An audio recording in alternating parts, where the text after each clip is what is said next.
added to amusement ride accidents making headlines this Monday morning from Chicago to Memphis, where 8 people were taken to the hospital after lap bars opened on the ride before it came to a full stop. And ABC's Eva Pilgrim is here with the very latest. Good morning, Eva. Good morning, Paula. A terrifying trend, the absolute last thing you want to happen. But almost for a week now, for the last month, every week for the last month, some sort of accident involving a ride, and the number of people hurt just keeps adding up.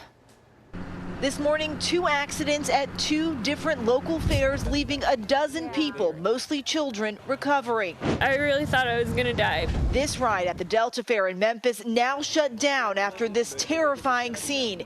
Pure panic as the Moonraker ride malfunctions. Everybody was screaming, crying. The safety bar opening before the ride reached the ground. People left dangling, holding on for their lives, some falling from their seats. My youngest daughter is hurt bad.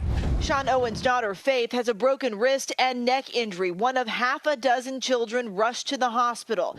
This within hours of another fair accident in Chicago. EMS Plan 1 for the multiple injuries at the carnival. 6 children hitting their heads when a roller coaster came to an abrupt stop. One of the little girls kind of whipped forward and she hit her face on part of the ride. The total number of scares at amusement parks and carnivals now totaling 6 in just the last month, including a 10-year-old killed on the world's largest water slide in Kansas. I've got 30 kids that have fell from the Ferris wheel. And 3 hospitalized when something went wrong on a Ferris wheel in Greenville, Tennessee. The majority of the incidents that occur on amusement rides today, whether at a fixed park or at a traveling carnival, are human error. And that appears to be the case in this most recent accident in Memphis. The ride operator panicked and hit a button that released the safety bars before the ride was actually in the cradle. The association representing carnival operators telling ABC News injuries are rare and that of the more than 1 billion carnival rides Americans take each year, only 13,000 people suffer injuries requiring emergency room visits.